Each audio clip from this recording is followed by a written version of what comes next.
Hello' everyone, নৱবৰ্ষৰ বহুত শুভেচ্ছা জ্ঞাপন কৰিলোঁ আপোনালোক সকলোৱে যাতে ভালে থাকে তাৰে কামনা কৰিলোঁ। আৰু যিহেতু এইটো বৰ্ষৰ আজি প্ৰথমটো দিন আৰু ভগৱানৰ আশীৰ্বাদ নোলোৱাকৈ জানো আগবাঢ়িব পাৰি, সেয়েহে মই ৰাতিপুৱাই গ'লোঁ আমাৰ ঐতিহাসিক লেটেকু পুখুৰীলৈ, শ্ৰী শ্ৰী মাধৱদেৱৰ জন্মস্থানলৈ।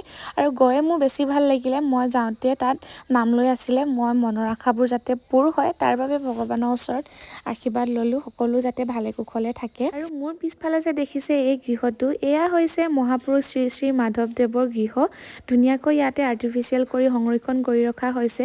আৰু তাৰপিছতে গ'লোঁ আনখন থানলৈ, যিহেতু মাধৱদেৱৰ থান দুখন আছিলে ওচৰা ওচৰিকৈ, মই দুইখনলৈ গৈছিলোঁ। আৰু এয়াই হৈছে আমাৰ ঐতিহাসিক লেটেকু পুখুৰীটো। যিহেতু এটা মিনি ব্লগত সকলোবিলাক দেখুৱাটো একেবাৰে সম্ভৱ নহয়, সেয়েহে যি পাৰিছোঁ আপোনালোকক দেখাবলৈ চেষ্টা কৰিলোঁ। আৰু ৰাতিলৈ এইফালে চুঙা চাউলৰ কাৰণে যোগাৰ কৰি থকা হৈছে, যিহেতু আমাৰ তাতে চুঙা চাউলটো প্ৰায় খোৱা নহয়েই, আৰু সেইকাৰণে মই ইয়াত আহিলে প্ৰায় চুঙা চাউলটো খাওঁৱেই। তাৰ মাজতে আকৌ এইফালে বৰা চাউল ভাজি আছে, যিহেতু বিহু পাইছেহি। আৰু এইফালে মই পুৰা চুঙা চাউলৰ ব্যস্ত হৈ আছোঁ। আৰু আজি আমাৰ চুঙা চাউলৰ লগত স্পেচিয়েল আছে মোৰ প্ৰিয় গাহৰি মাংস, আৰু গাহৰি মাংসটো চাগে সকলোৰে প্ৰিয়।